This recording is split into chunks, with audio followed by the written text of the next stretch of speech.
Hola, soy la Basmati y hoy os voy a hablar, bueno, tengo mis dudas porque voy a hablar sobre Frank Lloyd, pero voy a hablar de algo específico de Frank Lloyd. En días pasados hablé sobre esa especie de utopía, cuando hablé de la ciudad jardín inglesa, hablé de esa especie de utopía, ay, la chuleta, que nunca la tengo armónica. Entonces, hoy voy a hablar del eje de su trabajo. Mañana hablaré del expresionismo alemán, pero hoy voy a hablar de Frank Lloyd, el eje de su trabajo, que realmente es el que vertebra la modernidad en el siglo XX, porque es como Picasso, muy creativo. Vive 92 años, y 92 años con amores y desamores y haciendo proyectos. Yo no sé cómo tenía tiempo para tantísimas cosas, pero bueno, es una persona buena y humilde y ayuda a mucha gente, en fin. Y es un buen arquitecto y un buen ser humano.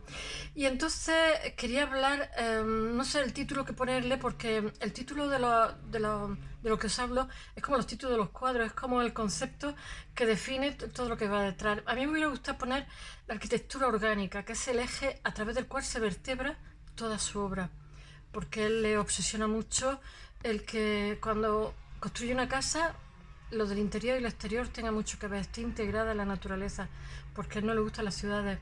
Y, um, y bueno, no sabía si poner eso o poner otra cosa, la creatividad del autodidacta, porque él nunca estudió arquitectura y es el mejor arquitecto del siglo XX. O sea, me debato en la duda de si poner la arquitectura orgánica o la creatividad del autodidacta. A lo mejor era tan autodidacta porque nunca fue a la facultad. Empiezo a tener mis dudas. Bueno, vamos a empezar. A la muerte de Frank Lloyd, os voy a hacer una cosita. Todos los días digo que voy a hacer una cosita pequeñita y después echarlo que parezco un cotorraco. Bueno, no voy a contaros su vida entera, voy a contaros algunos proyectos. Para mí lo más complicado cuando hablo es que no hablo. Porque si quita unas cosas dice, será la más importante. Si quita otras, en fin. He elegido unos cuantos proyectos que a mí me encantan, como el Guggenheim, las casitas, las especies de utopías americanas que él llevó a cabo. En fin, voy a empezar, que no pienso. Cuando murió dejó 400 proyectos maravillosos y difícilmente clasificables, porque dentro de lo que son los patrones o las categorías que se traducen en variación de estilo, porque es que él era patrón para el resto de arquitectos cuando hacía algo. Y además era un hombre, como he dicho, bastante muy pragmático, como buen americano, pero además era sencillote, poco divo, poco divo. Tenía mucho ego, eso sí, pero no era un, no sé, como un predicador, no sé, era un tío currante, trabajador, con mucho amorío, eso sí. Pero bueno, él marca la línea evolutiva de la modernidad del siglo XX. Él es la modernidad del siglo XX, porque es que empieza con el siglo XX su trayectoria laboral. Y bueno, casi, en fin, termina, creo que muere en el 57 cuando está terminando el Guggenheim. Y bueno, yo creo que todo lo que configura, hizo cosas muy diferentes, pero todo lo que configura la cohesión, la columna vertebral de lo que hace para mí es la arquitectura orgánica, porque le obsesionaba mucho en el tema. Él empieza, voy a mirar la fecha que no me la sé, en 1887, de 1887 a 1893, ay, tengo una araña aquí. Ay, que me desconcentro. Del 87 al 93, él trabaja en el despacho de Sullivan, ya sabéis, el de la escuela de Chicago. Y claro, Sullivan, a este lo convierte en un arquitecto maravilloso, pero él era una persona ya muy inteligente. Entonces, él me llama la atención porque no sé si es que era la época o es que eran los buenos arquitectos. Hace como Gaudí, cuando tiene un proyecto, no es que hace el proyecto, es que hace el suelo, el mobiliario, los pomos, todo, hace todo de una casa. Hace el molino de Romeo y Julieta, 1896, es su primera obra. Y bueno, se tira como 9 años trabajando con Sullivan, que menudo maestro tenía, ¿sabes?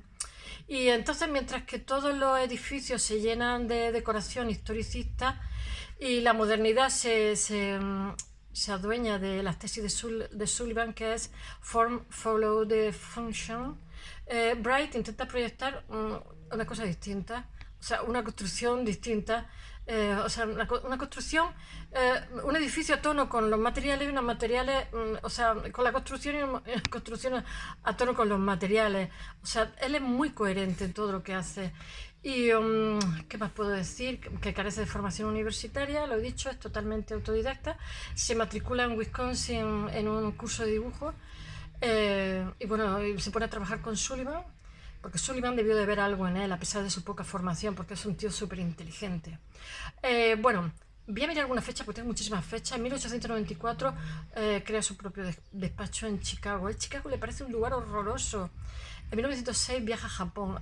Chicago le parece un lugar oscuro, húmedo, porque él era hijo de un predicador y se había criado en mitad del campo. Es descendiente de galeses. Y entonces que se van allí en medio de la nada. Él se cría en una granja y le chifla además el campo. Y de hecho cuando hace su despacho de arquitecto, ahora lo contaré, tiene uno y después tiene otro y siempre en mitad del campo, no ciudades ni de lejos. Pero eso no quita que le encargan cosas en Nueva York, le encargan cosas en Chicago, ya veréis. Bueno, en 1906 viaja a Japón. He de deciros que en Japón, él le fascina Japón, las estampas, se hincha a comprar estampas japonesas. Y en Japón, él también le gusta a los japoneses. Y entonces le encargan un hotel que después lo han quitado. Y entonces le hace una construcción especial, no sé si en 1920 o 24, eso es que lo leí su biografía. Hace un hotel en Tokio y lo hace a prueba de movimiento sísmico, porque ya sabéis que Japón tiene un movimiento sísmico día sí día también. Y de hecho hay un gran, ¿cómo se llama?, terremoto. Y su hotel, la ciudad entera se cae y su hotel aguanta. Lo que pasa es que después Japón, ya sabéis que es un sitio de un desarrollismo feroz también. En un momento dado lo tiran, no sé si los años 60 o 70 tiran un hotel y lo lamentan muchísimo porque es una preciosidad de hotel. Bueno, viaja a Europa en 1910 a una exposición que hay en Berlín. Él también ya ha publicado libros y entonces la editorial Wasmus se lo publica, bueno, lo invitan. Entonces allí conoce lo que se está haciendo en la arquitectura europea, porque ya sabéis que Alemania es lo más puntero. Y allí conoce a sus colegas Gropius, Le Corbusier, Mies van der Rohe, pero no leen nada, porque los ve muy nacionalistas. También hay que decir a favor de todo esto, a Gropius, Le Corbusier y todo esto, que eran muy jovencitos por entonces tampoco puedes juzgar a un individuo cuando está empezando su carrera, por decirlo de alguna forma. No es lo mismo tener 20 25 años que tener 40 o 50, que ya lleva una trayectoria como arquitecto. Esto, Gropius, Le Corbusier y Mies van der Rohe después escribirían la historia del siglo XX en arquitectura. Pero bueno, entonces pues parece unos tontos pelados ahí en nacionalismo porque estaban con la Wehrboom y todas estas cosas.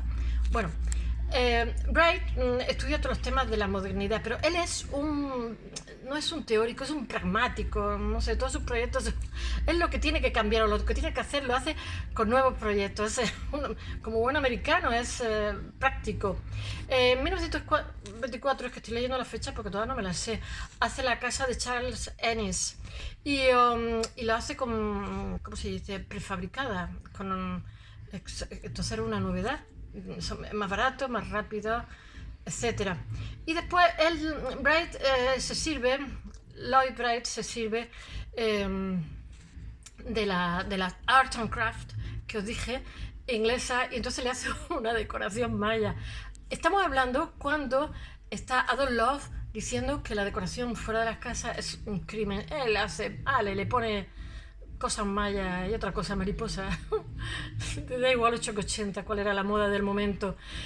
Bueno, para él ya os he dicho que a él lo que le obsesiona es la arquitectura orgánica. Os voy a leer una frase. Un edificio solo es orgánico, una frase suya, cuando hay concordancia entre el exterior y el interior y cuando ambos están en armonía con la naturaleza. Él crea la Prairies Homes, las casas de la pradera. Entonces hace una distribución espacial que es totalmente novedosa, que es como que la columna vertebral de la casa gira en torno a la chimenea y todo lo demás son, ¿cómo se dice?, ventanas corridas, con lo cual la naturaleza te entra por los cuatro costados. Las casas son una preciosidad y bueno, después hacen muchas más casas de ese tipo, ahora lo dirá. Después esta casa de la pradera que se constituyen como una especie de prototipo que la mayoría de arquitectos, porque hay una explosión demográfica, etcétera, etcétera, porque Estados Unidos ya es una potencia que, como he dicho, con guante de seda, puño de hierro, que no está saliendo demasiado al exterior por el tema del oeste, en fin, pero ya se está anexando cantidad de colonias como Hawái, etcétera, y las que no son colonias, Cuba, por las buenas, por las malas, por las regulares. Y, en fin, y quiero decir que ya hay una explosión demográfica, etcétera, y se hacen casitas de este tipo, las cuales cada vez se individualizan más. Ya sabéis, la clase americana con el porche, etcétera, etcétera, donde se hacen barbacoas, cumpleaños. Después está la famosa Casa Kaufmann, que vosotros lo conoceréis por la Casa de la Cascada, que eso es emblemático del siglo XX. Él le pone el nombre de Falling Water, porque la casa está construida sobre una cascada. Ya sabéis que esa casa pues tuvieron que reconstruirla porque la cascada era tan grande que se llevó media casa con el tiempo, pero ahora es incluso más bonita. El proyecto es de Wright y incluso ahora es más bonita, reconstruida, totalmente fiel al proyecto original que en su momento. Las otras casas, bueno, hay otros proyectos como el Marine County Civic, de 1957, que están arriba de una colina y que es una cosa espectacular. Él está vinculado al mundo del paisaje. Él ha sido hijo de un predicador que se ha criado en mitad del campo. Toda su infancia está en mitad del campo. Y después en 1911 marcha a Spring Green en Wisconsin.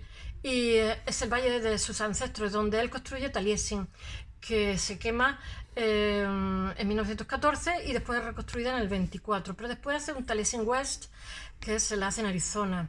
Taliesin es su taller de arquitectura, pero lo hace en el valle de su abuelo y donde él se ha criado, porque él es de pueblo, más de pueblo que la amapola, y le encanta. Taliesin se convierte en una forma de vida, porque él construye el taller, pero o sea, el despacho de arquitectos, pero es una granja y funciona como una granja agrícola, con campos, con caballos, con vacas, con gallinas. O sea, ya lo digo, que es despacho, granja, vivienda, todo. Después se hace en Arizona el Taliesin tal, como os he contado, y bueno, y él siempre que recuerda a Chicago dice que era un sitio, dice, era tan frío, tan negro, tan húmedo. Tira no sé cuántos años allí trabajando con Sullivan y tiene proyectos. Entonces, por lo que sé, él prefiere trabajar en el campo, los proyectos en el campo, aunque ahora os contaré proyectos que hacen las ciudades que son una preciosidad. Los pocos edificios que hace en la ciudad, lo que hace es crearles como un mundo interior. Entonces os voy a decir varios proyectos que tiene. El edificio Lankin en Buffalo, como dicen ellos, en Nueva York, que su interior, lo que pasa es que la luz le entra por arriba y es un edificio para la administración, es una pasada de bonita. Después tiene la fábrica Johnson. Esta es la que más me gusta a mmí, porque las columnas le hace como si fueran setas gigantescas. Y es muy bonito, parece una instalación en vez de un sitio para que la gente trabaje. Y eso lo hace entre 1936 y 1939. Ya os digo que las casas son como columnas que se abren, son setas las columnas todas. Y bueno, es un bosque de setas lo que hace. Y después deciros también otro que me encanta, que es la Guggenheim, que entras por la Quinta Avenida. Entonces vas con un ascensor y estás en la parte de arriba, y entonces después vas bajando en espiral. Os recomiendo que por favor lo visitéis alguna vez si podéis.